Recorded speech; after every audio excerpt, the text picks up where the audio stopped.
Mesdames, Messieurs, et bienvenue sur notre plateau pour notre page sport, au programme donc du foot, du tennis et du tennis de table. Bon, parlons tout de suite foot. Si le temps est favorable, les seniors jouent en coupe. Au tennis, l'équipe masculine reçoit Louvroil dimanche à 9h et l'équipe féminine se déplace à Bavay à 14h. Au tennis de table, les rencontres. À domicile, samedi 13h30, les jeunes accueillent Cambrai. Et aussitôt après, la régionale 2 reçoit Merlimont. Dimanche, en D1, le Cateau reçoit Crèvecoeur et la D2 accueille Écho d'Œuvre. En déplacement, la régionale 4 joue contre Asvan et la deuxième D2 se déplace à Crèvecoeur.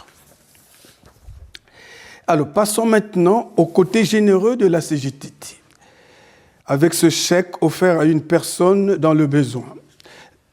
Donc, avec ce chèque, la CGTT a franchi un pas. Ce chèque est une mise en commun des efforts des joueurs. Les faits. Un joueur de la CGTT lance un appel dans les réseaux sociaux à la demande de son frère jumeau, Mathieu Jure, qui est handicapé moteur, athlète en boccia. Ce sport que nous avons tous découvert au JO de Paris, avec la médaille d'or d'Aurélie Aubert. Disons aussi que ce jumeau pratique la boccia depuis 2012 avec un palmarès très impressionnant.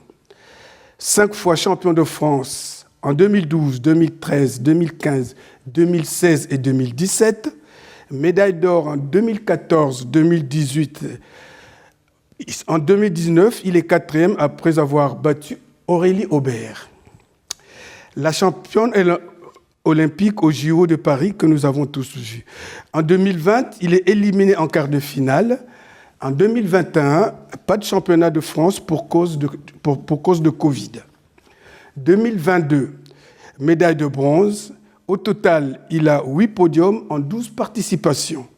D'autres raisons pour lui apporter de l'aide aujourd'hui, Mathieu est résident à l'Association des paralysés de France de Laon, car depuis 7 ans, il ne peut plus être rattaché à l'ADAPT de Cambrai où il était accompagné. Et il était accompagné les années précédentes par l'ADAPT. Pour les championnats, restrictions budgétaires obligent. Sachez aussi que Mathieu doit financer ses déplacements, son hébergement, les frais annexes pour son assistante. Et pour le prochain championnat de France, il n'a pas tout ça, mais il aura bien lieu en 2025 à Foix, du 29 janvier au 2 février. Il faut pourtant lui permettre de continuer de vivre sa passion dans ce sport, car c'est là qu'il arrive à s'épanouir pleinement. Dès lors, vous aurez compris. Une petite précision, notez bien, 3 balles de boccia coûtent 600 €. À vous de faire les comptes. La CJTT a fait ce geste de solidarité envers Mathieu. Je vous laisse donc écouter le président de la CJTT expliquer pourquoi cette remise de chèque dans ce reportage de Claude Delcourt. Donc quand j'ai vu ton petit message, je dis il n'y a pas, on va participer, ça me paraît essentiel. Et voilà, je vais te remettre un chèque du club. Tous les joueurs ici présents ont participé. Voilà, je tiens à te le signaler. Et j'ai le plaisir de te remettre pour ton frère un petit chèque de 150 €.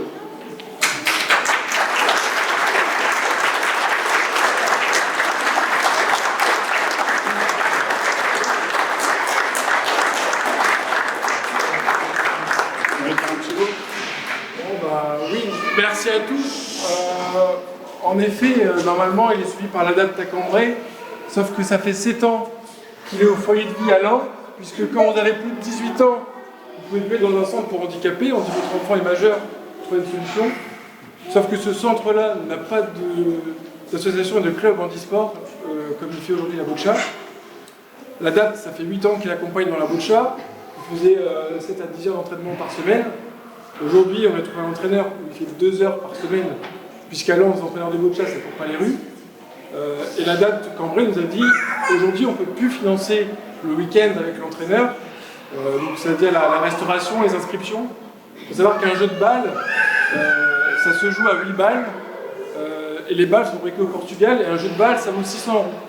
Et c'est fabriqué là-bas au Portugal. Et malheureusement, quand c'est comme ça, il y a très peu d'aide du département ou de la région. Vous pouvez regarder sur Internet, il y a plusieurs articles de lui sur la Voie du Nord, donc Pierre Picard. Moi, je suis originaire de Picardie. Donc un grand merci, en tout cas, ça me touche énormément. Merci beaucoup à tous. Et puis, joyeux Noël.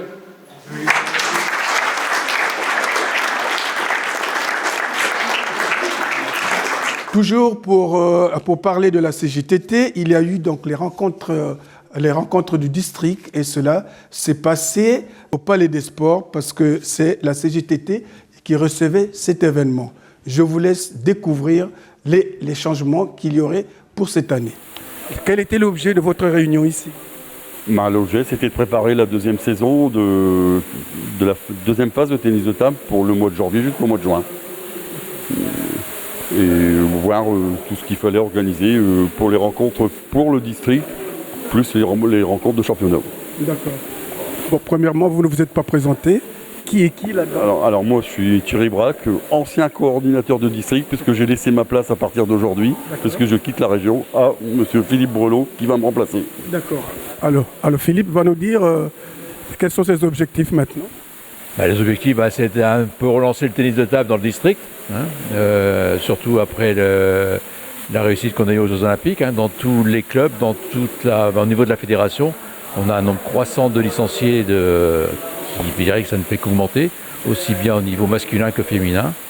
Donc j'espère qu'on va essayer de faire la même chose au niveau du Cambrésis. Donc il nous reste 13 clubs, on va essayer de s'atteler à la tâche. Mais s'il y a d'autres qui se créent, comment vous faites ? S'il y a d'autres qui se créent, déjà il faudrait travailler au niveau des écoles. Donc le but c'est de travailler au niveau des écoles et de faire un relais avec les clubs existants pour pouvoir donner un petit peu d'élan. Bon, il y avait Lee qui a un club mais il n'y a plus que 3 licenciés et qui ne tournent pas. Il y avait Walincourt qui était démarré mais a priori se sont arrêtés. Donc je vais essayer de faire ça, de relancer un petit peu au niveau des écoles et des villages du Grand Brésil, mais s'il n'y a pas une volonté communale ou déjà 1 ou 2 licenciés, ça sera compliqué. Bon, c'est possible de faire des ententes ou pas ? Oui, mais les ententes, généralement, ça ne dure pas longtemps. Les ententes, ça dure 1 an, 2 ans, et à chaque fois, il y a des problèmes. Bon, et le gros problème au niveau des féminines, ça ne dure pas non plus très très longtemps. Les féminines, on a des féminines jusqu'à 13, 14, 15 ans, et après, elles s'arrêtent. Bon, qu'est-ce qu'il faut vous souhaiter dans votre tâche là ? Beaucoup de courage. Nous vous le souhaitons. Merci. Voilà quoi. Non, très heureux d'accueillir les collègues présidents des associations. Malheureusement, le temps est très limite ce soir, donc c'est pour ça qu'il manquait quelques clubs, leurs représentants. Je tiens à remercier Thierry pour toutes ces années au service du district. 12 ans au service du district Cambrésis. Féliciter Philippe pour sa nomination et puis lui souhaiter bon courage. Voilà. Chez nous, je l'ai déjà dit à votre antenne, on a vécu une première phase historique pour le club en montant les 5 équipes et en connaissant pour la première fois à la CJTT le niveau régional 2. Donc je suis très fier de mes joueurs et j'espère que on va faire en sorte de maintenir toutes les équipes et pourquoi pas en monter quelques-unes.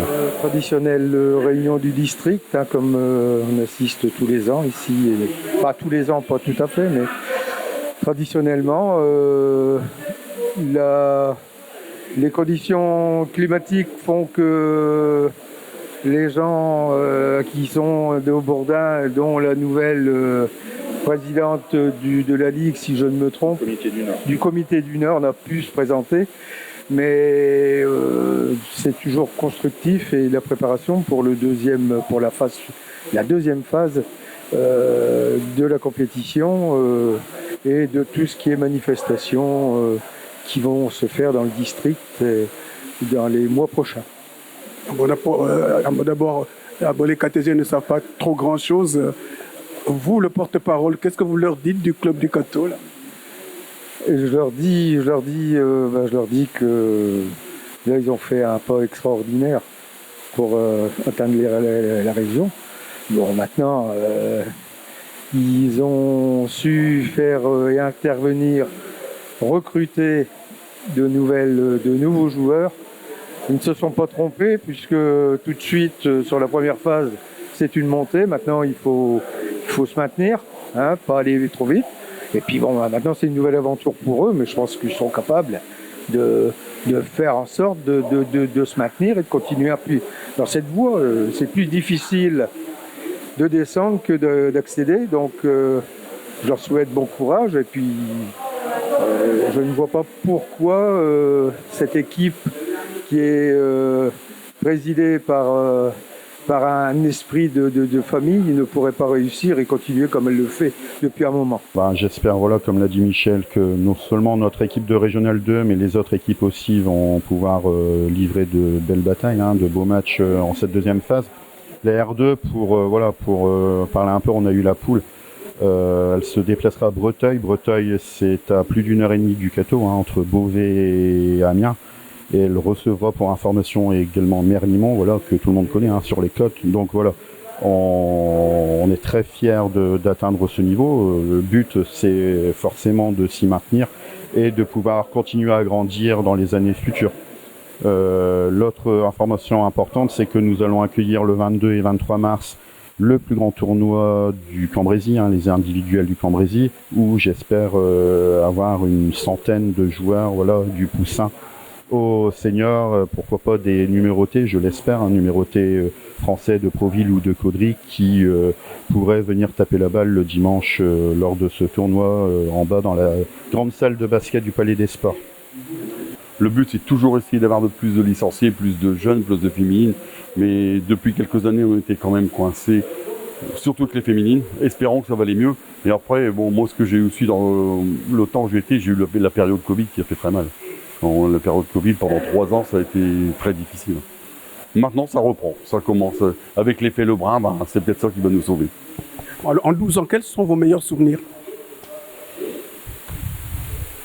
C'est un peu la routine quand même, hein. C'est toujours quelque chose. Mais si, il y a eu des belles coupes du Cambrésis, des belles individuelles du Cambrésis dans certaines années où il y a eu beaucoup de monde. Mais c'était quand même ça le plus... Au niveau du touristique, c'est quand même les individuels qui font la différence de tout, en espérant des années où il y avait 130, 140 joueurs, avec des années où on a quand même eu des records où on a fini une fois le dimanche à 2h au matin. Et bon, après, sinon, c'était difficile, mais c'était bien. C'était le bon accueil.